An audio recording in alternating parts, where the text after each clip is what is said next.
Well, thank you everybody for joining us this evening in this virtual world. I want to give a few announcements and then introduce our speaker. We're so lucky to have Beth Pratt with us this evening and thrilled that all of you can join us. There's been a real outpouring of interest in this topic, and we're thrilled that so many people care about the Cougars, and that's what this really comes down to tonight. So anyway, my name is David Hockey. I'm the chair of the West LA group of the Sierra Club.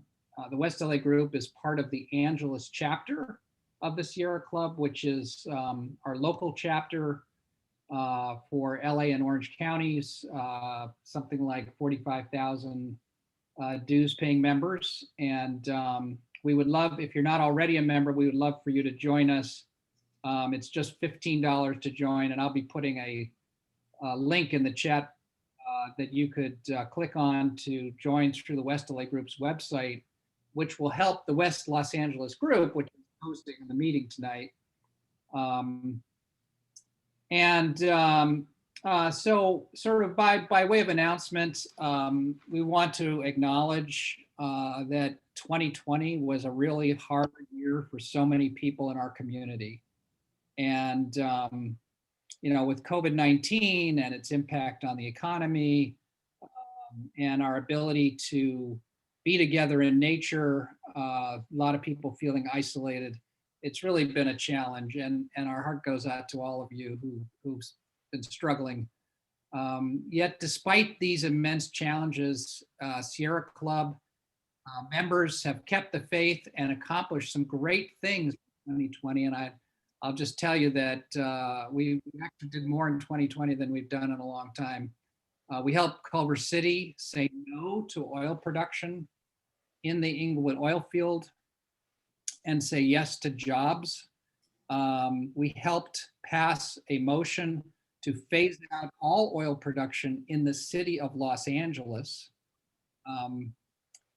And we helped Los Angeles County create a just transition task force to help workers that have been abandoned by the oil industry find new jobs cleaning up dirty oil production sites and plugging wells. And we've been helping bring 100% renewable energy to almost 1 million residents in LA and Ventura counties through the Power Alliance. So if you care about any of those issues, we encourage you to get involved. Go to our website, and there's a volunteer button on the homepage, sierrawest.us. We're looking for volunteers to help us organize our speakers program and bring you more great speakers like Beth Pratt tonight.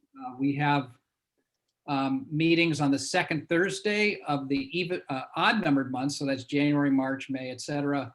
And the camera committee has their Zoom meeting on the second Thursday of the even numbered months. So look forward to great presentations coming your way. And again, if you're interested in helping us recruit speakers and organize our speakers program, you can email me at dhaake3@gmail.com, and I will put that in the chat.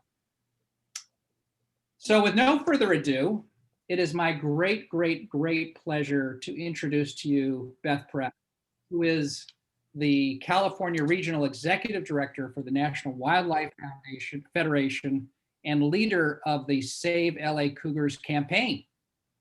I'm so grateful that Beth has generously agreed to share her passion for mountain lions with us. Mountain lions are such an iconic animal for us here in California. And the most iconic of them all is P22, who decided to make the 8 square miles of Griffith Park his home in the midst of a county with 10 million people. Unfortunately, it's been a little lonely for P22. because it's really difficult and dangerous for a female mountain lion to get across the freeway to have a date with P22. So tonight, we're going to learn about how we can be better neighbors of P22 and his family of mountain lions in the Santa Monica Mountains and surrounding areas by better understanding their needs and supporting construction of the wildlife at Liberty Canyon.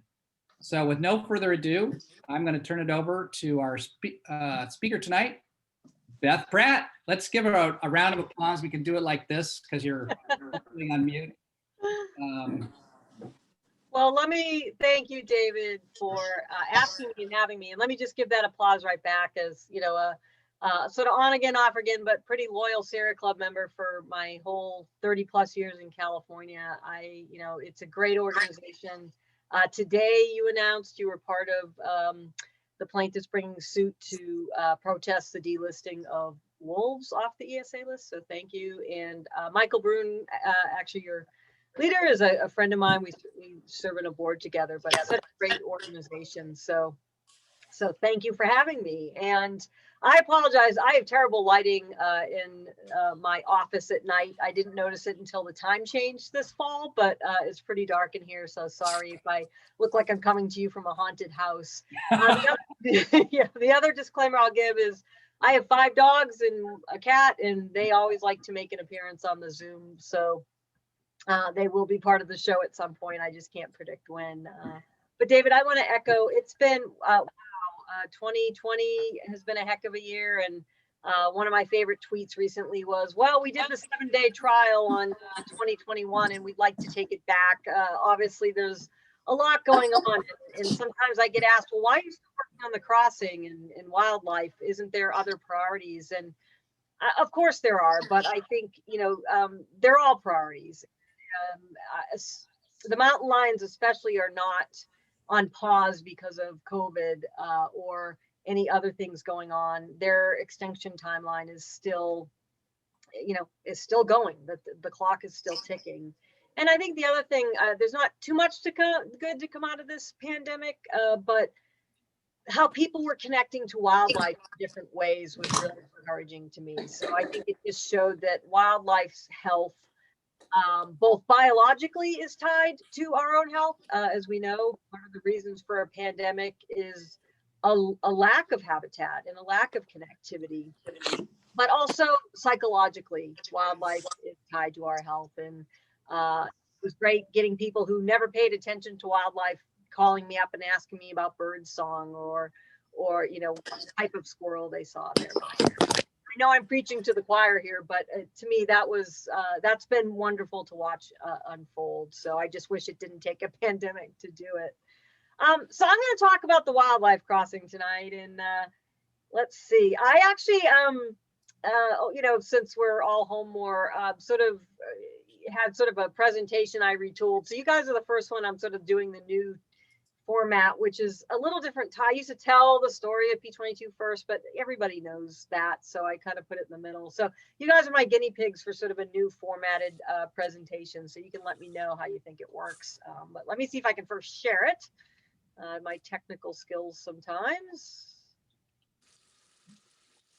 Everybody seeing the Save LA Cougars? Good. And then, okay. Looks good. Like is this? Let's see. Oh, I can't get it to format right. Okay. Well, here we go. So yeah, I have the best job in the world. I am the California Regional Executive Director for the Save LA, for the National Wildlife Federation. And so what that means is I get to oversee all their conservation work for California. And most of my time, though, has been sort of taken up by the Cougars campaign. It's just been, it's just such a monumental project. It's, you know, I haven't actually, my poor fox and porpoise guys are like, why don't you spend time with us? So I sort of define my life these days as, you know, pre-crossing and crossing and then post-crossing where I can, you know, get back to some other stuff, but I wouldn't have it any other way. This is, I think, one of the most significant conservation projects of our time. I just did a talk with Doug Smith of the Yellowstone Wolf Project, who's a friend, and he's one of my conservation heroes. And I was teasing him. I said, oh, you got to say the wolves were one of the most, biggest conservation successes of the time, but we're right below you, I think. And I don't say that just because I'm working on it, but what we're trying to do here with this crossing's never been done before. So let's, oh, no, what did I do? Okay, can you still see my screen? Huh. What are you seeing on the screen? I'm seeing Zoom. Yes, that's. Let's see. I think somebody else is sharing their screen. Okay. Okay, let's see who's doing that. Here, I'm going to try it again. There we go. Share. There we go. Okay, cool. Well, the Zoom could have been just as cool. So what are we talking about here? Well, let's start off with what's important to everybody, which is the kittens. Let me just play this, and my dogs will probably bark because of the noise.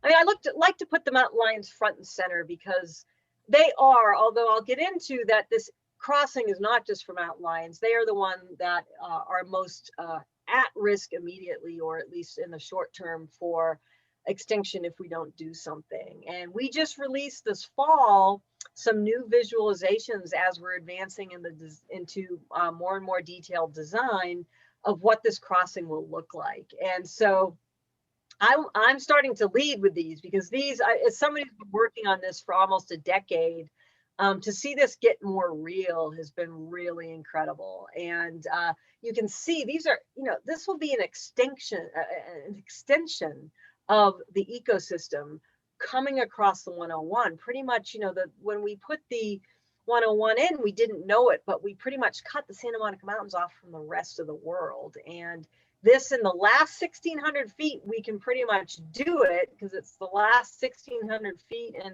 the area that has protected space on both sides.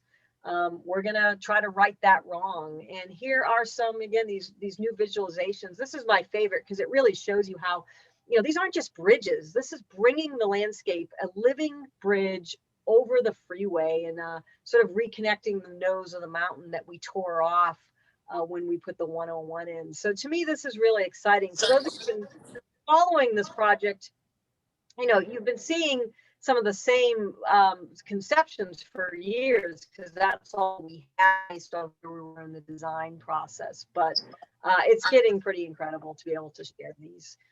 I do like to point out every wildlife crossing has different goals. Some of you have seen the Utah crossing that went viral, which was amazing, right? You had all that footage of animals crossing it. Their goal was not to reconnect an ecosystem. Their goal was to fix what they call a slaughter alley, which is, the big animals were getting hit. And you could see they also had a smaller road. We have 10 lanes and an access road. I think they had 4 lanes. So, our problem is at this site. Now, it's not that it's not elsewhere. Animals are not getting hit as much. The freeway is such a barrier that the animals actually sort of turn around, and what that's creating is genetic isolation. And again, not just for the mountain lions, it's for all wildlife. So we are creating a living ecosystem on top that animals will live on, and animals large and small can travel on, and plants. We don't think of flora needing connectivity, but it does. So this is something that is going to benefit all wildlife. And I don't know if it might be a little hard to see on your screen, but if you could look way down there, there's a western fence lizard trying to cross the road. And that's what I do. Yeah, I mean, I did pick him up and put him back. But I like to remind that wildlife, large and small, is challenged by our freeways. The mountain lions are most territory needy, so they're the ones, again, that are showing the impacts most significantly right now, but no wildlife is immune from what we're doing with roads and development. As Mary Ellen Hannibal wrote in her book, nature doesn't work without connection. And listen, when I was coming up in my biology field and starting to work in the environment and conservation, we didn't know that. This is 30 years ago now. It was, I've worked in both Yosemite and Yellowstone National Park, and that was the thinking. You put aside a Yosemite, you put aside a Yellowstone, done, wildlife is protected. We now know that doesn't work. Even on these best protected places on the planet, the wildlife is having a hard time. And part of that is connectivity. They don't look at boundaries, and healthy, resilient populations need connection to each other. Once you start creating these islands, it doesn't work. We also know the number one threat to wildlife worldwide is a loss of habitat. So if we don't start making these ecological connections, even in places that you might not think they should be, like LA, right? It's no longer okay just to say wildlife's going to be good if we put aside land that is protected for them. We need them to be able to move through our spaces, and so that it's definitely a huge shift in conservation biology and conservation thinking, but it has shifted, let me tell you. And this is the reality if we don't do it. I don't like to show a lot of these photos, but I have started showing them that when you put a magnificent, beautiful mountain lion on a road up against a car, the car wins. And, we can fix this, though. I think, for me, that's the good news. P32 is an example of this. So, the Santa Monica Mountains has a healthy population of mountain lions. The Santa Monica Mountains also has plenty of open space for mountain lions. It's not that there's a shortage of open space, it's that there's a shortage of connected open space for them. P32, this cat was pretty special to me because it was one of the first cats when I got involved with a sort of track since, a youngster, and did what a good mountain lion should do. When he got to about 1 to 2 is when they disperse. Mountain lions are solitary creatures. They don't live in prides like African lions. If you see mountain lions together, safe bet is it's a mother and her offspring, who sometimes can be as big as her before they disperse. They don't share territory except for, males will let, obviously females share, and some females will overlap a little bit, but males generally will fight or fight to the death for territory. They also have extremely large home ranges, 100 square miles, 150 square miles. And so to find a new home can be pretty difficult, especially if you have to cross some freeways to do that. But look at what P32 did. He crossed the 101, he crossed the 23, he crossed the 118, he crossed the 126. Boy, he was making it, only to meet his demise on the 5. So, this is what's happening. He did what a mountain lion should do, and would have been fine if it wasn't for our roadways. And here he is when they were working him up. So, the reality is these cats are trapped by these freeways. And this map, although it's a little dated, shows each color circle is a home range of a mountain lion. And this, to me, demonstrates in a really good way what the problem is. First of all, you'll note, again, those colors are all defined. It might be a little hard to see, but by freeways. The boundaries are of their home ranges that these are all representing is the freeway. So that's unnatural. They're also a bit smaller than mountain lion territories should be. So these guys are living on top of each other in a way that, mountain lions like up where I live outside Yosemite aren't so much, because they can't get out of each other's way. So, these are, this is what we need to fix. The 101 is just become such an absolute barrier that mountain lions from the north can't come south to bring in new genetic material. They pretty much get to the freeway and turn around. And then the mountain lions south of the 101 can't get out to disperse freely. P22 was really one of the lucky ones. Most of the males do not make it out. They get killed. So this, again, is what we are trying to fix. what happened this summer, you can chalk it up to, 2020 to 2020 being just such a not a good year. We had some great news this summer, which was 5 different litters of kittens were discovered in the Santa Monica Mountains. So that was at least some good news, but it was coupled with some pretty bad news. The National Park Service, and they're the ones that do all the research on the mountain lions. We are guided on this project by the science. Why we need this is because these mountain lions are genetically declining.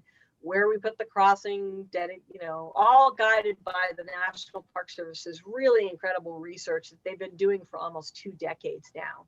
And I joke with Jeff and Seth, who are the lead scientists, who are friends now too. They put out a number of research papers in 2016, 2018, all showing the genetic decline, in that it's going to be game over if we don't do something. And all their quotes, if you go back and, read the news stories at those times, was, we don't want to reach the low bar that the Florida Panthers did, which they were almost extinct, and they were starting to show genetic birth defects, right? And what happens this summer? Those birth defects that Jeff and Seth predicted as part of their research started showing up. I joke with Jeff and Seth, the headline should have been, "We told you so."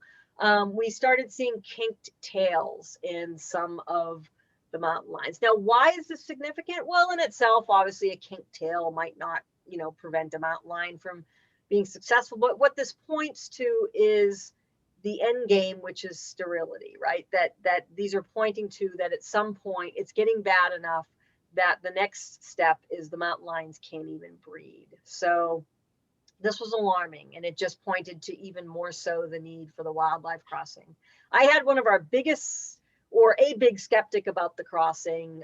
He was kind of supportive, but I think didn't quite trust. Called me up after the Park Service released this news and said, "You know what? You guys were right. You said it was going to happen, and it happened." So again, I know a lot of these days, there's a lot of people who don't listen to science, but it works. And it's definitely, showing us what to do in this case. The other challenge I'll throw out there, which all of us are familiar with, up here where I live, I've had to evacuate 3 years in a row. The Creek Fire was only 15 miles down the road, and although I didn't have to evacuate, like a lot of you, was just coughing smoke all summer. But fire has introduced another challenge to these mountain lions that connectivity becomes important about too.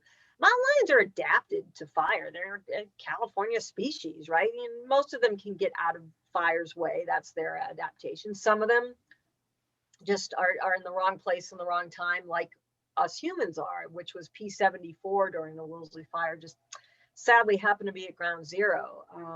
But what this fire does, which is a little sort of second step impacts, is it's taken away a lot of their habitat. So in the Woolsey fire, over 50% of the available open space was burned, and 79% of the National Park Service land. So again, if you're trapped by freeways and your little segment has burned, you don't have the option, or it's going to be a lot harder to get to the segment that hasn't, where there is still vegetation and deer. And then also, it's harder to escape the fire. This was P64, an incredible cat. Again, a cat that, I had been with the Park Service just following his adventures. He had learned how to cross a culvert over under the 101, which was just unprecedented. He didn't die in the fire, but there was some evidence based on his GPS points and where he is that he couldn't get out of the burned areas because of the roads and traffic. So he ended up actually passing away in burnt paws 2 weeks after the Woolsey fire. So again, fire's just adding another complication, along with rodenticides. And luckily, we are having some state action on this. Governor Newsom, I was fortunate enough to be when he signed the executive order banning these, at least temporarily, until they do further study. But this is having an enormous impact on our wildlife, and P22 being no exception. So we have to solve the rodenticide issue too. We can get mountain lions across the freeway with the crossing, but we don't want them eating poison once they do so.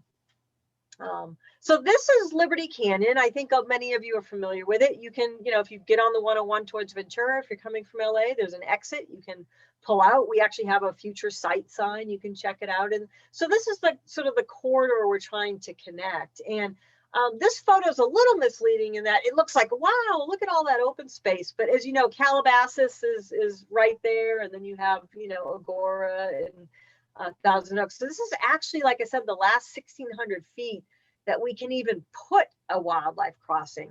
The biggest predictor of success, as we know from decades of science around what makes crossings work, you have to have protected space on both sides. You just can't let the animals cross to get to a site that isn't protected.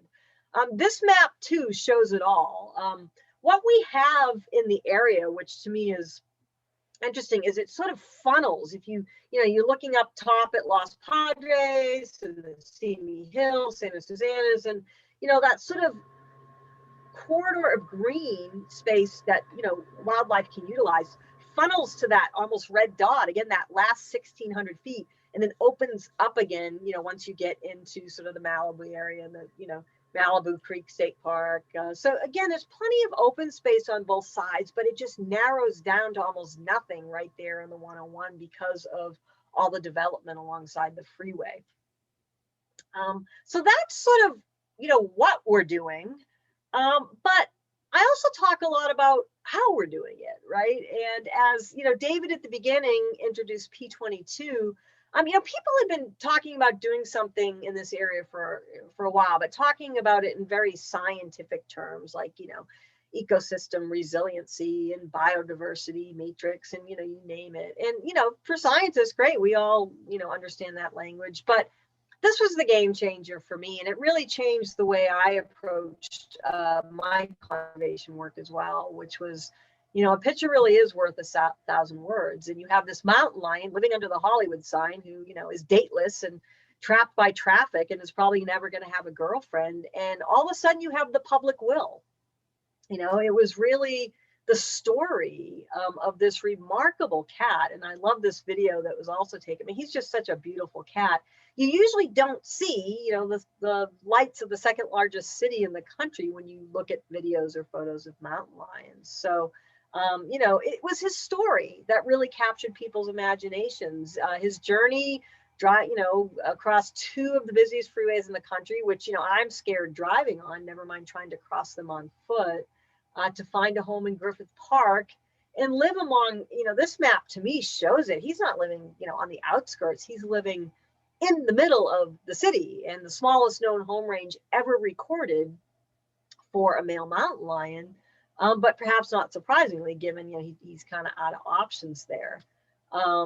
This, although the Hollywood photo is, the most famous one, this is my favorite photo Steve Winter has taken of P22, because to me, this is what he's facing every night. So, girlfriends or, or having a mate may be overrated is probably the rationale he's going through, because he knows, having made that journey once, he might not survive it again. There's plenty of deer in Griffith Park, it seems like, especially since you have Forest Lawn Cemetery, which they can graze on, or all the gardens of people who live around it. So, he's definitely made a choice. And, we tend to think of wildlife as, generalities, that they just operate on instinct. Listen, I'm a scientist, but we now know from science, animals are individuals. They have emotional lives. They have, they make choices. Not all animals behave the same in the same circumstances. Not every mountain lion would have stayed in Griffith Park. Not every mountain lion might have, been as conflict-free with humans in Griffith Park. P22 definitely has a personality that he, his works to his advantage. And really, what choice does he have, right? So it's really this story, which I think so many people can sort of put in human terms, which is he's sort of cut off, the last of his kind, not going to have a girlfriend. And that is obviously emblematic, or he's sort of the poster child for what's happening with all the Santa Monica Mountains. A lot of them are cut off, or if they're getting girlfriends, it's girlfriends in their family, their daughters or granddaughters. And we all know how, bad inbreeding or incest is. So it's this story that has really fueled the imagination of people around the world. and is going to get this crossing built. So how we've approached this is we're having fun, and we want wildlife. We want people to connect to wildlife in fun ways. And, you know, one of my favorite headlines about this is the wildlife mating bridge could bring more sexy time to California cougars, right? I think, you know, what we've learned is, you know, you can tell people they're bad. You're bad for driving cars, you're bad. But again, getting back to that, people have to love things to want to protect them. So we've really worked on connecting people to these mountain lions and to native wildlife in sort of some fun ways. And I thought I'd play this video from last year's P22 Day to sort of give you some flavor of our approach.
So for those of you who saw Once Upon a Time in Hollywood, obviously that was a big riff off it. We actually had the young actress who, you know, pretty much stole every scene from Leonardo DiCaprio, Julia Butters, at the festival herself. She's amazing. She's a really wonderful young person.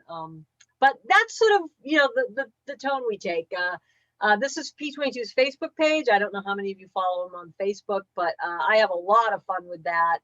Don't tell anybody it is me. I won't give it up to my staff. It's too much fun. But we do a lot of posts, which, like this one, we show people what P22's poop looks like. It's all done in, you know, in his voice, and people talk to him. Like, I love this one. You probably can't see it, but Ryan, this person responds, I wonder what your poop looks like pretty much 24/7. Thanks, bro. You know, so I love, people message P22 all the time. I love pretending I'm him and messaging back. But they're learning mountain lion behavior. Brad Pitt, we want Brad Pitt to be involved in this campaign. So my new tactic is I am calling out Brad Pitt in every, you know, news story I talk about. And I love this reporter, Patrick, actually ended up using it as a headline. He didn't tell me until it went out. We do Who's Hotter, Brad Pitt or P22 polls. P22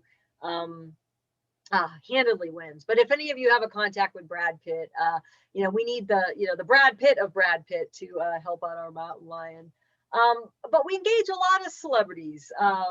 Jared Leto posed with our new P22 plushie, which is I'll get into. We do a lot of products. This is one of our more popular. It even has a tracking collar on it. My favorite actor of all times, Viggo Mortensen. I got to meet him and talk a little cougars with him. He loved the plushie.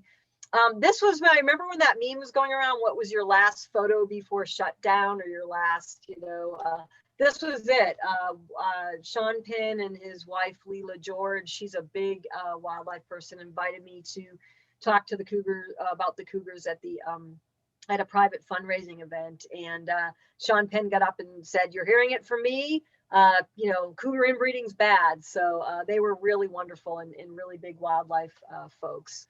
Our Governor Newsom, you know, he has his dad, William Newsom, was instrumental in Prop 117, which is what protected mountain lions from sport hunting here. So he has a long legacy here.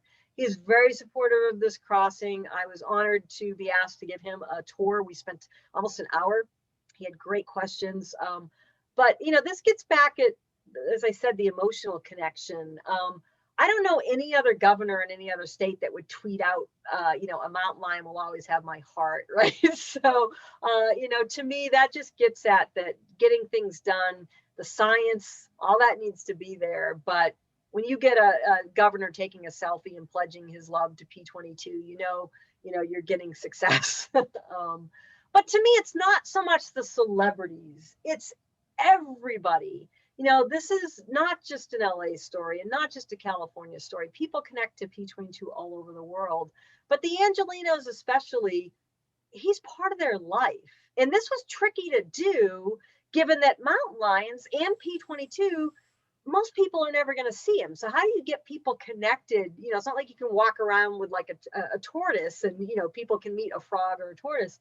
Most people are never going to see a mountain lion in their lifetime. So this cutout has been just such a great way, especially for the social media age, to get people to connect to an animal that, they're normally not going to see.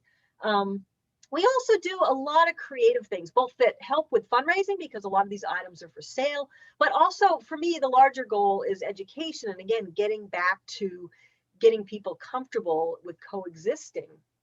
We did the trading cards of the Cougars of LA. Trading card set, I have to actually work on the next 50 because we're almost up to 100 now. I'm wearing the P22 holiday sweater. We actually meant as one of those ugly holiday sweaters that you could win, the ugly holiday, but actually it came out kind of nice, so I wear it all the time. We have a whole line of t-shirts. Our new product is actually P22's face on that mask, so you can have your own P22. And again, all the proceeds from this go to the wildlife crossing. Our plushie, we did a VR film, which really helped people connect to the crossing, especially students. It was the first VR film that featured an actual mountain lion, but it shows you the crossing in the landscape sort of from a mountain lion's view. So this has really been wonderful, especially to share with kids, to sort of get them interested in it. We also work with a lot of local artists, and one is Jonathan Martinez. He's incredible. His website, Art of the Endangered. A lot of you, remember P56 and how he was killed legally, but still, I think a lot of us questioned why more effort wasn't putting into protecting livestock in that instance. But the good news is he definitely sparked a lot of change all the way up to California Department of Fish and Wildlife saying no more depredation permits. They have to all go through our office. And then, of course, he also is what spurred, the 5-0 vote, which even for California was pretty unprecedented to advance mountain lions to final protection. We are doing a series of mountain lion murals around the city. This is the first one that went in at Esperanza Elementary School. It's amazing. And our next one is going in Watts, and I'll talk a little bit about our work in Watts in a minute. There's these crazy people who get P22 tattoos, which I love. This is a way that I wouldn't have envisioned people connecting. And I will admit one of those is mine, the top right. You have kids who, again, relate to him in a meaningful way. I had one parent tell me their son thinks P22 is a superhero, and he goes around with a cape and pretends what P22 would do. They write P22 Valentines. These were actually high school students, which I thought was really fun. We have a hip hop artist, Warren Dixon from Third Rock Hip Hop, who's written a song about P22. And when we do school talks, he comes in and performs and works with the kids. Again, what I love is how we've approached this is it is not my job to tell people how to connect with P22. It's my job to lift up these voices and show the diversity of connections. And I think that's why it's been such a powerful campaign. And that gets me to our Wildlife to Watch. Not everybody can get to Griffith Park. And just because you can't get to Griffith Park doesn't mean you shouldn't be able to connect. So in 2019, we launched our Wildlife to Watch, where we brought P22. We brought some actual wildlife to Watts. And this was such a successful event. Since the first two photos there are scenes from 2019. And then this year, obviously, we had to scale back because of the pandemic, but we still did a Wildlife to Watts safely, where we, instead of having a big event, we actually just walked around. That's Dana Stengel from Taranga Ranch with masks on, walked around Watts, had, lunch at Walksburgers with some wildlife that people could view safely and outdoors. So we're going to be continuing that this year as well. I think one of the funnest outreach, and you saw that video, is Tuesday. It is an official day. Mayor Garcetti and the city council declared it October 22nd. And we every year hold this. I do a hike that leads up to P22 Day Festival that starts at the site of the crossing and loosely retraces P22's route. I love it. It is such an incredible chance to walk across the LA area. We all drive it all the time. The first section of the hike, as you can see, there is all backbone trail. And as a big hiker, that's really fun part. But for me, the most meaningful piece of this hike is when I hit the 405. The 405 to Griffith Park demonstrates why animals, are having a hard time. There's no sidewalks on Mulholland. I mean, that I make it without being killed is a miracle. And to walk this whole thing with P22, looking at it through P22's eyes, is incredible. I don't know how he made it. I don't know what kept him going. I just don't. I know the route, but he didn't know what was coming, and he's just increasingly going into more and more populated areas and running out of options. I probably would have turned around, but he didn't. Here's the last 2 years posters that we had. The sort of psychedelic one, or the art, that was done actually by this incredible artist, Philip Yarnell, who does all the artwork for the Jimi Hendrix estate. And he also did the Rock and Roll Hall of Fame Summer of Love. And when I called him up asking if he would do this, this is what I love about this campaign. It wasn't like, you want me to do what? He's like, oh, sure, sounds fun. A mountain lion and Summer of Love, great, we'll do it. So here's some scenes from 2019 P22 Day. And we, just again, we pay to bus in about 15 students, and we just want to increase that every year. And they're working on, you can see one of those photos, curriculum in the weeks following up to it. And some of them are building wildlife crossings. And although we have famous people there, we really give the students front and center on the stage.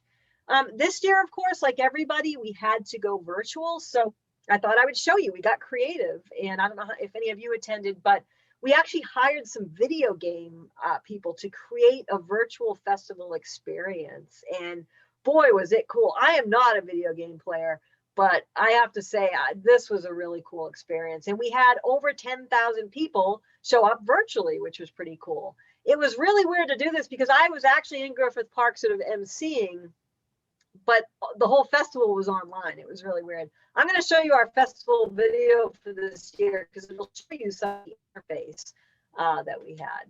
Let me see if I can do this. Ooh. There we go.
lot of those graphics you see were from the actual interface. So you could actually go in, you could play video games and trivia, but the exhibits were there. You had a main stage. We actually ended up, the Black Pumas, who are incredible, ended up playing. They did a custom show for us. Governor Gavin Newsom also gave a talk. It was just a really fun event. It's still up, p22wonderland.org, or go to Save LA Cougars. It's not live, but you can watch the whole 4 hours of the live stage show, or bits of it. You can still do the trivia. The only thing you won't do is accumulate Puma points, but it's still worth checking out. And we're actually going to be doing an event in the spring using the same interface. It was so popular. I could not play that jetpack game, though. I kept getting, I'm not a good video game player. I kept getting bounced out. But anyway, what has this resulted in? And I think, for me, this is where a lot of other conservation groups ask me to, what does it get you? Well, it gets us a lot. One is, all of these things we've been doing, we have over 1 billion media impressions worldwide. Again, people are interested in this crossing all over the world. It's not just here. For me, though, the value system too is what I think the world is watching about LA too. Some of you might remember when P22 decided to munch on one of the cutest animals on the planet, a koala. The LA Zoo, of course, is in Griffith Park, and for him it was a raccoon.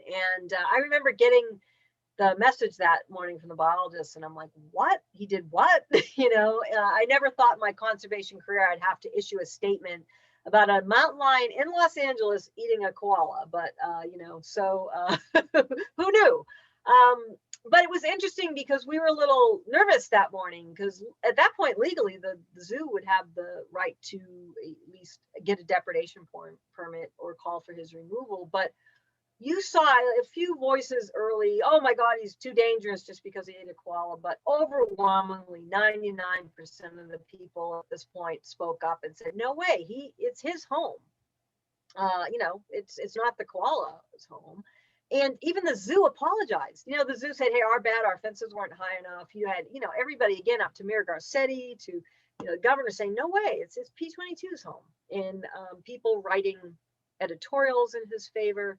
And then you had the national press saying, wait a minute, I love this quote here, like, what's going on with LA? Like, they want to live with an admittedly dangerous predator. And so to me, this is the long game stuff that excites me, is, LA is setting a worldwide model for coexisting with wildlife. It's not perfect, but it's, it's pretty unprecedented in my mind. Any other place in the country, my group, National Wildlife Federation, is national in scope. And I can tell you, any other state, that cat would have been shot or removed upon detection. So I think, it really does a testament to all of you who live there that we want mountain lions on the landscape.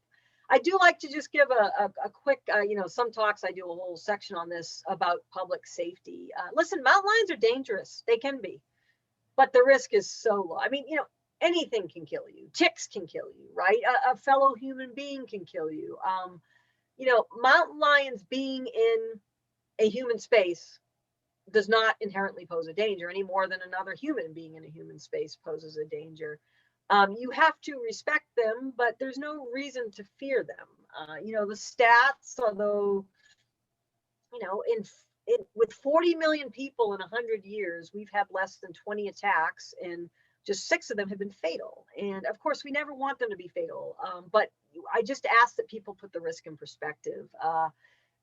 In California alone, 3,600 people die every year on our freeways. So mountain lions are just way down on the list. We are really not on their menu. I think a lot of you saw that viral video with the runner or hiker, with the mountain lion protecting her young. All of us scientists agree he was in no danger. That cat was doing everything she could to avoid a conflict. Now he didn't know that, so I imagine he was quite scared. But she was really trying to avoid conflict. So these mountain lions, as we know, are not sitting in the woods waiting to pounce on us. The risk is so low. But to me, this is what excites me, is California knows that for the most part, and this movement that everybody, it's not just a few environmentalists or scientists behind closed doors saying we need to do this. This is almost everybody saying we need to do this. And so to me, the proof that this sort of value system shift is working is in the numbers. We've raised $18 million to date. And we really just started publicly for this campaign in 2014. When the environmental documents went out, 8,804 with only 15 against. Those of you who work on public projects or the environmental processes know that is unprecedented. I've never seen anything like it. 1 billion media impressions, like I said. We have over 2,900 donors from across the world. We have donors from Hong Kong, Florida. Leonardo DiCaprio has given, the Annenberg Foundation. We have a couple in Kansas who have been to LA once in their life. They are retired in their 80s. They never want to come to LA again, but they're so inspired by this project, they've given almost $750,000 to it. So, these are real tangible outcomes to sort of capturing people's imagination. And then, of course, we talked about ESA protection. Even for California, as progressive as we are, a 5-0 vote to pretty much put almost a third to half of the state under ESA protection for mountain lions is a pretty big deal. I testified at the hearing, and when I heard the 5-0 vote, I was like, whoa, that is pretty big. So, this gets back to people want these animals here in care, which to me. But I think I'll end with, to me, oh, actually, this isn't the end, but the biggest proof of why this is working. And then I'm just going to give a really brief update on where we're at in the campaign. This to me is the biggest proof, and to me just as important as building the crossing. And I'm just going to play for you some letters that some students read at P22 Day. These students come from a school that is in probably the most densely urbanized area in LA. They're very park deficit there. They don't have a lot of green space. 30% of their parents are undocumented. They go home at night not knowing if their parents are going to be there sometimes. When I was growing up, I was middle class. My problems were a boy didn't like me or I got a bad grade on a test. And the connection to wildlife and nature is what really helped me through it. These kids deserve the same. And I think P22 is doing that for them. So let me just play you this brief clip. My letter starts with... I'm going to skip a little for time. There we go. My letter to P22 is, Dear P22, I know that you have been poisoned by rat poison. You should always try to watch your food, not always eat dead things. I don't think that the tracking device will hurt you. It will help you stay safe. I feel bad for you. I know how it feels to be lonely, sad, and scared. I've been there before. I hope you have a mate to be happy and peace and love. P22. How did it feel like to be in Santa Monica Mountains? How about in Griffith Park? Did you have a mate in Santa Monica Mountains? How lonely do you feel? Love or Helen too much? Thank you. That was these festivals. I always, have hiked 50 miles to get there, and that little boy said, "I know how it feels to be scared and sad and lonely," and I just burst into tears. It just was astounding. So we're reaching the kids and giving them something that, for us, I think we take for granted. So for me, that's amazing. So let me end with sort of an update on the project real quick, where we're at, like the real tangibles. First of all, I have to recognize this is an incredible partnership. NWF is just one of 5 main partners. And of course, it takes a village. There's way more people who are obviously contributing to this, but these 5 are the ones living and breathing it every day. Like daily. The National Park Service, again, if it wasn't for their research, we wouldn't know we'd need a crossing. We wouldn't know where to put it. We wouldn't know that the mountain lions were having a problem. So, they're incredibly vital to this. Caltrans, it's their road. They've been wonderful. I mean, really, they've just said, we want to build it. We just don't have a budget. Get us the money. They've been an incredible partner and really care about the wildlife as well. The Resource Conservation District of the Santa Monica Mountains, they bring an enormous amount of knowledge about the area and the native vegetation, how to obviously restore landscapes, things like that. And not only will they, have they helped with the design of the crossing, but obviously part of this project is looking at restoring the landscape surrounding it, which is just as important. The Santa Monica Mountains Conservancy, they were preserving land with sort of the notion of wildlife corridors before corridors were even sort of a thing. I mean, I really have to give it to them their visionary approach. And so the land on both sides is theirs, and the land atop the crossing will be obviously under their responsibility as well. They are incredible. And then my organization, the National Wildlife Federation, we came on to sort of the last piece in the puzzle, which was the education, advocacy, outreach, and then of course the fundraising, the biggest piece. You know, I talked about this a little bit. The campaign really involves building the crossing, but it's a little more. You know, we want to also, we're looking at the science. This is also setting a model for urban wildlife conservation. This has just never been done before. You look at other crossings. The Utah one, for example, I think they get 10,000 cars a day. We get 300,000. We're having to design this for things these other wildlife crossings wouldn't even think of, like sound and light barriers, things like that. So this is really informing and inspiring crossings all over the world, but also the education and outreach. How do you get people to support these things? It's an $85 million campaign, as you've probably seen on our website. And what that goes to support, the majority of that is right to Caltrans to build this thing or to design it, which is where we are now. Obviously the education outreach, but also part of that is we're creating $1 million plus endowments, one for the mountain lion research for the Park Service. Their research is not funded year to year. And also for the Santa Monica Mountains Conservancies we talked about, part of the goals of the campaign is to get them an endowment so that they will have resources to, again, over time, take care of the landscape atop it, which isn't going to require as much as a native landscape, but still some. So where we're at, there's 4 phases to this, which is not unique to this crossing. These are Caltrans phases.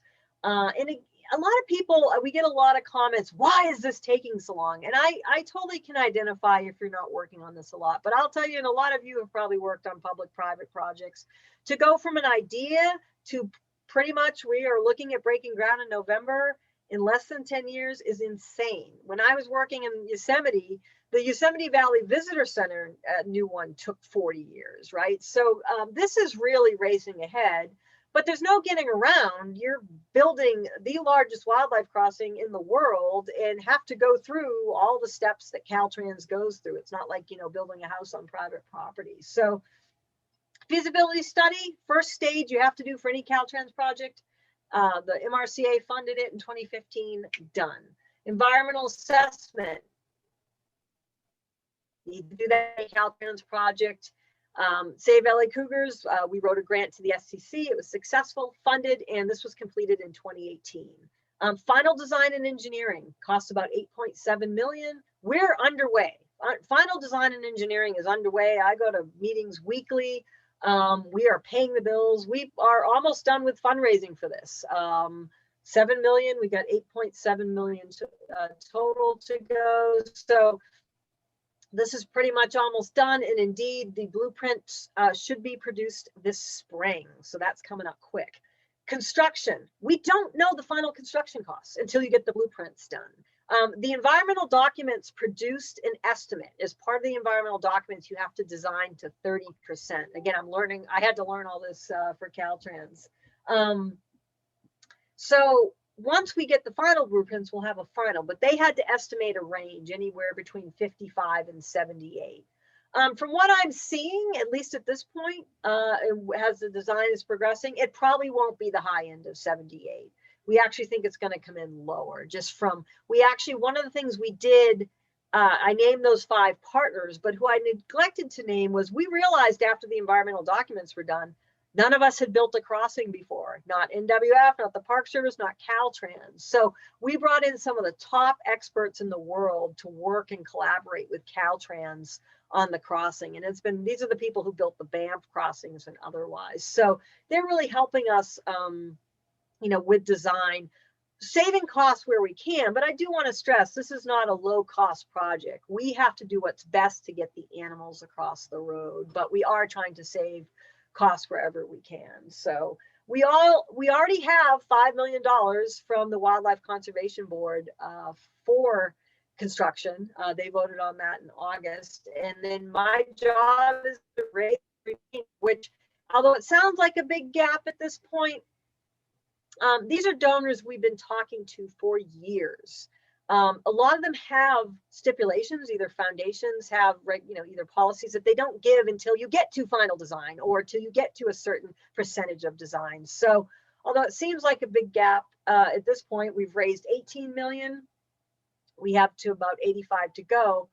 The gifts we've been talking to are in the 30 million and $10 million range. And again, these have been conversations for years. Now, I won't lie, the world situation definitely is a challenge we didn't think we would, didn't predict. But we are plowing full speed ahead, and I still feel very good about breaking ground in the fall. So just to show you in 2020, which was the most challenging year I think most of us have experienced in our lifetime, and certainly a very challenging year for fundraising. We still raised 3.8 million. So people are still very invested and care about this project. And to me, Ellen, this is what it's about. This is some of the new kittens. I know you used this photo for, sort of the photo for the event. This might be one of the first kittens to use the crossing. This is coming, as my colleague, Senator Fran Pavley, who's since retired but works with us on this, says it's no longer an if, but a when. So you're all invited to the groundbreaking this fall in November 2020. I'm going to be working to hit that with everything I have. But this is just such an incredible project. The LA area is really setting a model for the world, and that's all of you with coexistence. And, there's a lot of negative these days, but I think actually National Geographic a couple weeks ago said they named this the top thing to give us hope or to look forward to in 2021, which was getting this crossing underway. So thank you for your time tonight. I am happy to stay as long as you want to answer questions. Let me start, and my email address and cell phone numbers there. If I don't get to it, feel free to email me. I'm always happy to answer questions or take comments. I don't know who's going to moderate. David, is that you? Questions, or how do we want to handle this? Let me know. All right. Wow. Great presentation and wonderful, good news about the wildlife crossing. Thank you so much. Really wonderful presentation, and high fives on all the work that you're doing. We have tons of questions. Okay. Yeah, let me stop the share. I'll just share it again if we have a graphic I want to use. That way I can see people a little better. So yeah, great job. And so exciting to see the kids involved. I mean, yeah. I will tell you that, to me, that is just as important as building the crossing. Like it is just as important. So yeah. Yeah, well, you're touching so many people with this campaign, and it's maybe doing us more good than it is the Cougars, but yeah, I agree. Yep. So the first question, how many mountain lions are in the Santa Monica Mountains? That's a really good question. And the National Park Service will tell you we don't know. We don't even know how many mountain lions are in California, but we have a good guess both in the Santa Monica Mountains and in California, or anywhere mountain lions are. And that, remember, I told you they don't share territory, right? Unlike sort of coyotes or raccoons, or they are not going to overpopulate or share space. Because they also don't eat our human food. Like, coyotes can eat our trash and eat our dog food we use out.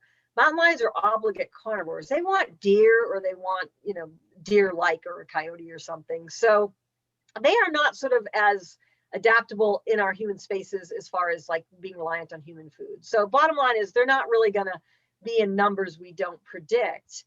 So if you take sort of average territory size for a mountain lion, and you look at California, and about 50% of California is suitable mountain lion territory, the number that I have seen has been about 4,000 to 6,000 throughout the state.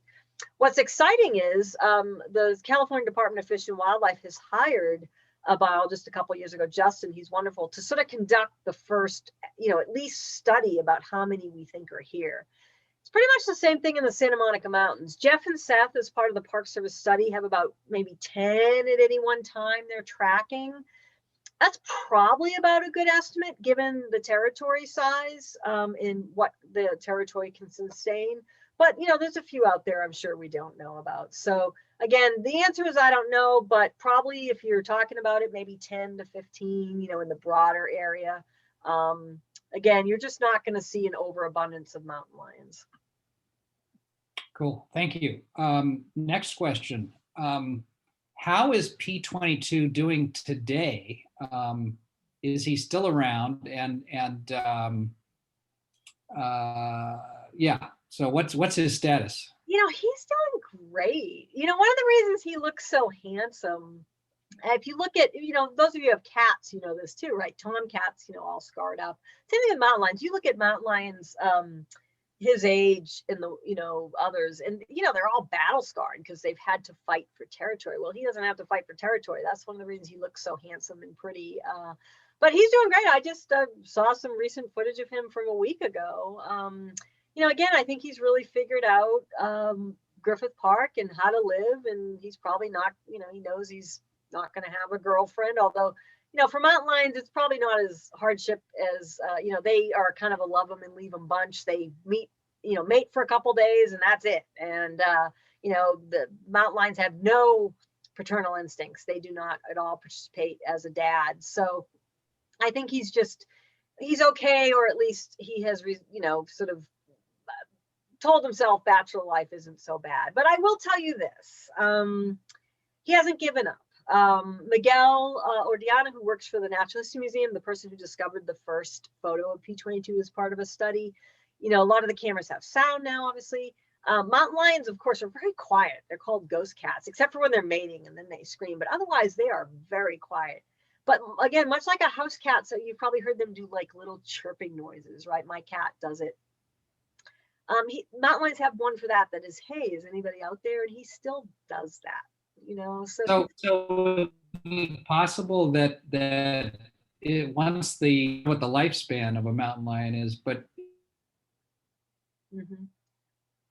22 could get a date? There is a mountain lion uncollared that has been hanging around between the 405 and the 101. He has not crossed the 101. It's a male, so that would be interesting if he got across the 101, because then you have two males who, I don't know that P22 would necessarily win in a fight to the death, right? So that's going to be sort of interesting to watch. But females don't tend to travel as much, so I think it's pretty unlikely a female's going to reach him. I think it's unlikely that other cat would get across the 101, but I never say never with wildlife. But in terms of age, we get asked a lot, well, how old is he and how old does mountain lions live? He was discovered in 2012. They thought he was about 2. Obviously, we don't know for sure. And so, he's getting up there. He's 10, mountain lions 10 to 13 in the wild is usually about, the range. But here's the thing. He's not in captivity, but he's not exactly in the wild. The biggest drains on male mountain lions is having to fight and defend their territory. So if I had to predict, I think he'll live a little longer. If he can stay away from the rat poison and, he obviously is pretty good at staying away from the cars. Mountain lions in captivity can live to 25, 30. So I think he'll sort of go on the, go past what a wild mountain lion would typically do. He looks great. Like for a mountain lion his age, he's got plenty of fat on him. He looks great. Wow, that's great. Okay, so next question is, you talked about this hike that sort of recreates the journey that P22 took to get to Griffith Park. How long is that, and how long does it take for somebody to hike it? Yeah, it's about 50 miles. The hike itself, I mean, a lot of you who are hikers or myself, I could 2 to 3 days, you could probably do it. Again, about 50 miles. But because we sort of tie events to it along the way, I break it up over about 5 days.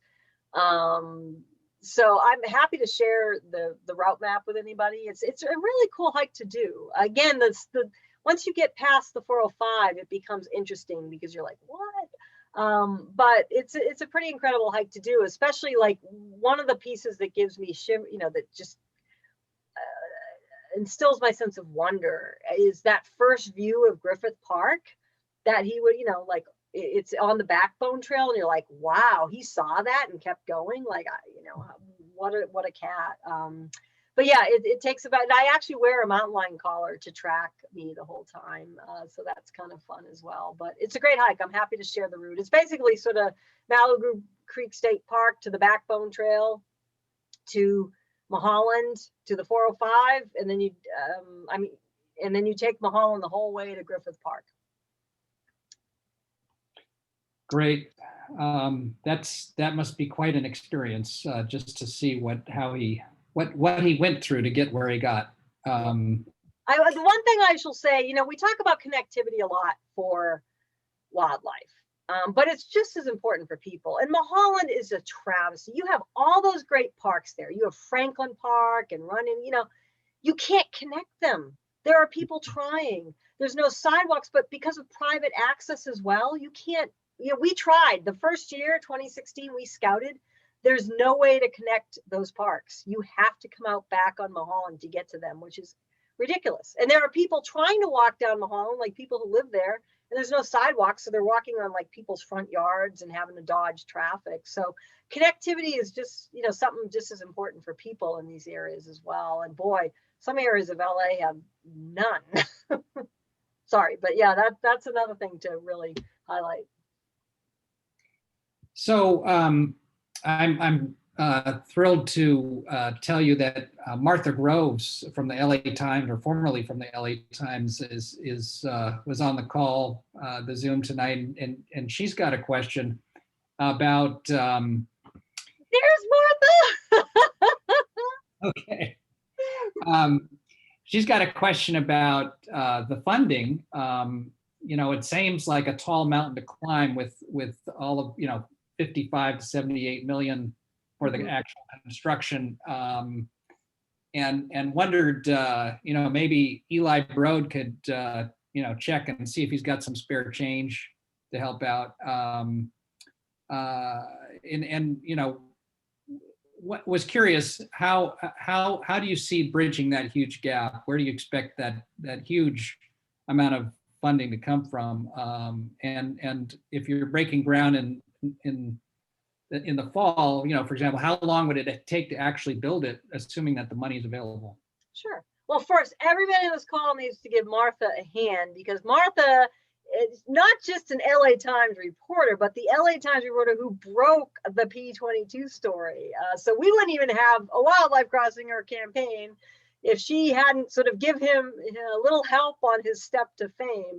The first headline was literally, I think, Martha, mountain lion makes a home in Griffith Park. So we owe it to Martha that we have a famous Brad Pitt of the mountain lions. So thank you, Martha. And that is literally what got me involved in the campaign. I was writing a book at the time for my job about California wildlife. And the book, as we know, became P22. He's on the cover, When Mountain Lions Are Neighbors, but didn't start out that way. And it was Martha's story I read. And I'm like, there is no way that's true. And I ended up calling up, she quoted Jeff in it, and asking Jeff to give me a tour of, you know, to tell me about P22. He ended up giving me a tour of Griffith Park. And at the end, I asked him, how can I help? This is incredible. And literally Jeff said, there's this kind of wildlife crossing we're trying to get built. I'm like, oh, sure. How hard can it be? Not knowing it would take over my life. But we all have Martha to thank for recognizing the specialness of P22 and giving him a headline. So thank you, Martha. It's a good question. And I think, you know, for a capital campaign, let's just to give you some idea, like we have an ask out in the $30 million range, right? So that, you know, that gap gets closed pretty quickly if some of these donors that, again, that we've been talking to for years come through. So that's one of the things that a lot of the asks that we're, you know, these conversations have been going on for a long time. And again, as you get closer to the finish line, that's where the donors, it was sort of this catch-22, right? Nobody wants to give to planning, but you have to do the planning before you can get to construction. And that's where the state really stepped up. We always envisioned this campaign to be about 80% private and 20% public. And again, the public money by design was always money that had to be spent on conservation. So there was no diversion of dollars from bridge repair or hospitals or anything like this. It was only conservation funds. But the planning was really the opposite, because you just can't give, private donors are not as apt to give to the planning phases. Because again, as I mentioned, a lot of them have to reach thresholds. So we're closer to those thresholds. And these conversations are advancing exponentially rather than sort of linearly, because we're closer to those thresholds. So listen, it's going to be challenging, but we do have things in the queue that keep me hopeful that we will, or even thinking that we will meet those targets. Against sort of all odds at the beginning, we keep hitting every fundraising target. So if these conversations advance as they have been, I think we'll meet that. Again, I'd say the only thing that if we didn't have the year we just had, I'd be a lot more confident about that, right? We don't know what's going to happen in a month, but on the other hand, we're on track to, we keep remaining on track to hit it. And as Martha knows, I'm not sleeping until we hit it. So, but again, thank you, Martha. It's great to see you. And again, thanks for bringing us P22. Well, thank you so much for all you're doing. Assuming that the money, those conversations, yes. Mm-hmm. How long will it take? Yeah, so assuming the money comes in, we will be breaking ground in fall of 2021. It's going to be a staggered process. I mean, this is listen, I actually have a lead AP. I did green building, but nothing of this scope. This is a monumental engineering feat. I sit in these engineering meetings. I understand about half of what the engineers say, but enough to know this is complex. So there's to do this right, they're staggering it. So the first thing that's going to start is that 101 portion that I showed you, right? Because it's going over the 101 and then an access road. So that's going to start in 2021. It's going to take about 1.5 years to 2 years. Halfway through that, they're going to start on the Agora Road portion. That probably take about 1 year, maybe 1.5 years. So 3, maybe 4, I think more on the 3.5 before the whole thing is done. So. Awesome. Okay. Well, thank you so much. Let's see. Have I missed any questions, John? Oh, okay. There's a lot more actually. John, let's see here. Here's a question. How will the crossing differ from existing crossings in Utah and I guess it's in Alberta? I've been on the Calgary to Banff Highway and where the elk crossings are, which seem pretty small. I mean, not as big as what is being envisioned here. Right. So what are the differences? Yeah, I mean, I think the biggest difference is size, right? So, I've been to a lot of these crossings. It's incredible to see them. I went up to Banff. And again, we have the biologist and some of the people who worked on those Banff. So we have their, decades of expertise. I've been to some in Colorado. I've been to the Utah one that you saw in the viral video. The biggest difference is size. You look at those, they're only covering like a 4-lane freeway.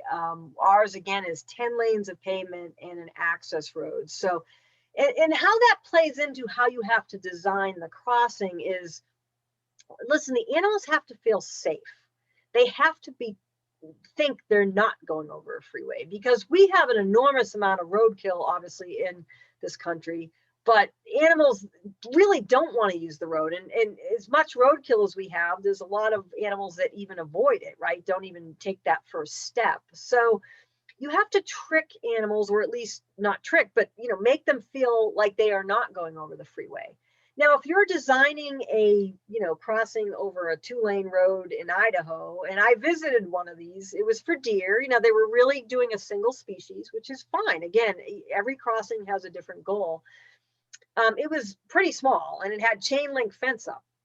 Well, the DOT guy there was like, hey, we have a busy road. We get 10,000 cars a year. And I'm like, oh my God, are you kidding me? We get 300,000 cars a day, right? So we're having to design for things that those crossings aren't, such as noise and, light.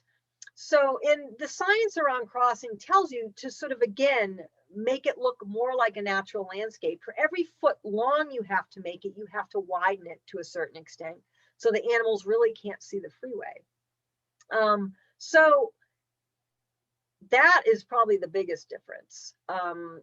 The other thing, again, getting at sound and light, like the noise alone on the approach on the, we're actually having to put up, some of these can get away with, and I've been on them, a chain link fence. Like the animal, it doesn't matter if they see the road because there's not as much traffic, but because of the sound and light, we're actually having to build a vegetated sound wall, which is actually pretty cool. I'm learning a lot about how sound travels, and especially in this area, what they call the canyon effect, right? It's not just as easy as putting up a one sound wall in one place.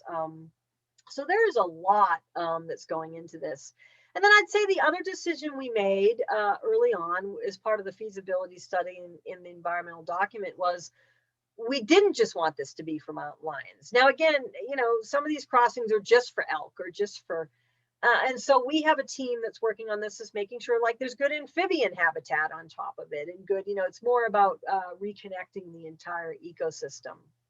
So that is, you know, there's a lot of engineering considerations that are different. The last thing I'll tell you, which I learned, is you look at some of these crossings, they're in the middle of nowhere, right? So what they do is really, all right, where's the easiest place to engineer and build that?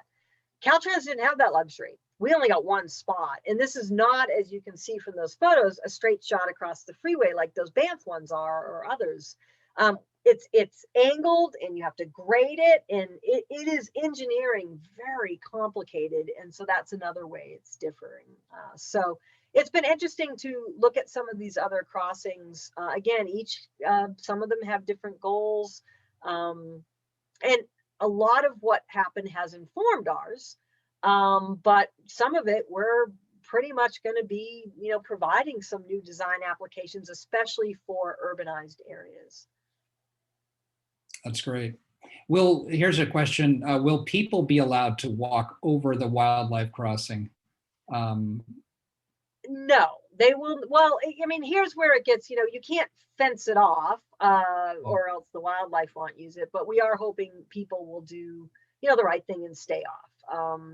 So this was an interesting thing that came up in the environmental document, where actually the scientists were saying, well, if, you know, people use it here and there, these aren't animals that, you know, like if you put a crossing up in the middle of Wyoming, the wildlife there are not used to people, but you do have, you know, like P22 uses human trails. So the early thinking was it might be a multi-use structure, because the scientists were saying, you know, it probably will be okay. Not, you know, you don't want streams of people, but this is where we listen to the public. The public did not want it to be.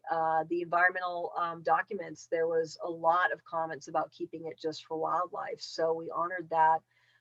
But we are going to have to, you know, use some tricks. I actually have been asking some other crossings what they do, and planting poison oak seems to be a good one. Lots of signs about rattlesnake danger. so you know, we are going to use some tricks of the trade to keep people from using it. Because listen, even if you had the occasional hiker go over, it's absolutely, you don't want this to become heavily used by people. It just, you know, that would not be true to what the intent of the project is. Right. But you can look at one in Texas. They did one, and again, this is an urban area. They actually added sort of a side path for people. It was really interesting. But you know, that project was a little different. So I think I agree. Wildlife should be front and center with this project. Couldn't agree more. Okay, so there's now a whole like set of chat messages in the chat, and people are trying to figure out how to get P22 a date. And they're wondering if someone would please pick up a nice female mountain lion and drop her off in his territory. So is that an option? All right. How many of us have been on blind dates, right? Worst outcome there is you split the check if it doesn't work out and go your merry way, and you have a fun story to tell your friends about how, you know, the person had rude manners or something. Well, mountain lion blind dates can end in death. So I think that's one of the things. If P22 doesn't like his date, that might not end well for the poor female. Also, Griffith Park just isn't, moving mountain lions too is extremely risky, right? We get asked a question too. Well, why don't you just move mountain lions instead of building a wildlife crossing? Well, you'd have to do that forever, right? And you could move a mountain lion and they could die the next day. You need free, you need passage that is sustainable, and the mountain lions are going to use in perpetuity, or else you'd have to move mountain lions forever. But moving them is always a last resort. It's risky. That female could, you're plopping her down in a strange place. It's not her territory. She could just try to get out of there and run across the freeway and get killed. So as much as I would love him to at least experience a couple one-night stands before, he goes to wherever cougars go in the sky, I think it's risky for you're putting mountain lions at risk at that point. All right. So let me just say this. I gave that answer to some fifth graders once, like, well, blind, I didn't state it quite that way, but blind dates don't always go as well. You might not like her. And he raised his hand again. I have a follow-up question, Miss Pratt. I'm like, what? He's like, well, why don't you bring 3 in?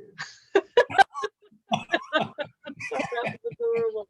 I'm like, that's a good idea. We'll think about that. Yeah. The Bachelorette show or something.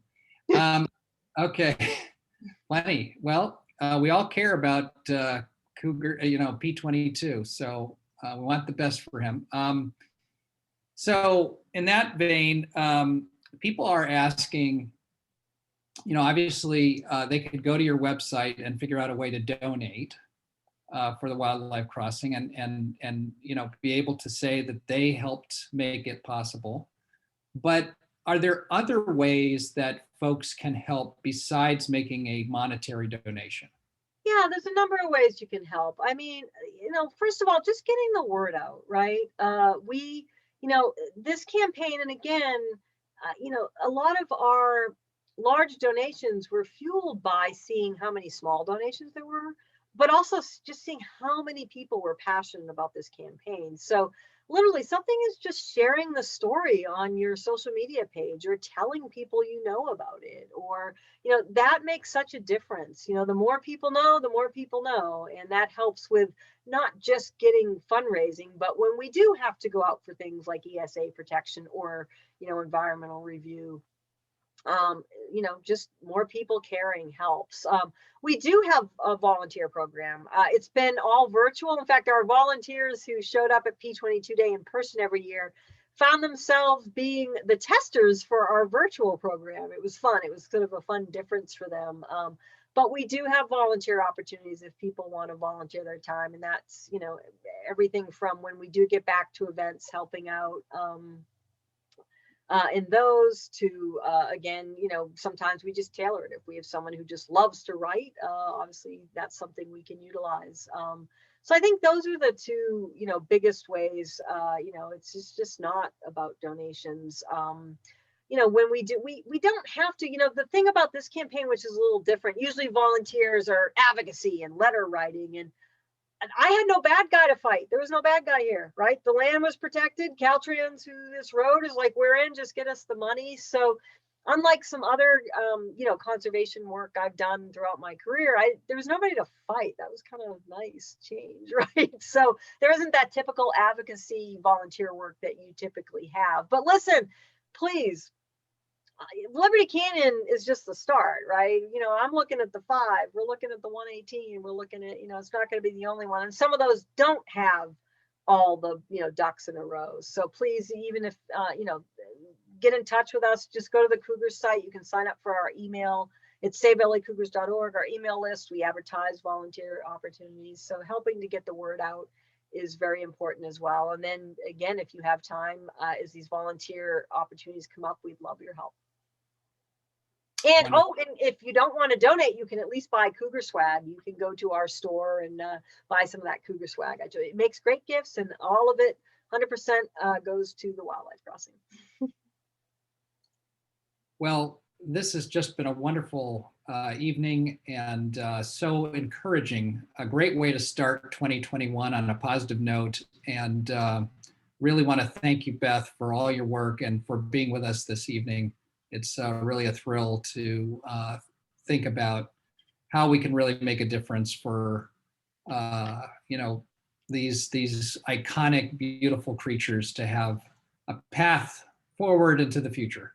So Thank you. I thanks just again. put my email in the chat box. If you didn't get your question answered, please feel free to email me. But I'm going to put the thanks back to you. I mean, all of you. We would not be getting this crossing built if it wasn't for obviously P22 and people loving him. But, you know, those in charge, those who have the checkbooks noticed the incredible public support, and that's back on all of you. So thank you for making my job easy. All right, well, let's give Beth a big wave and have a wonderful rest of the evening and take care. We Thanks, really everybody. Thanks for coming.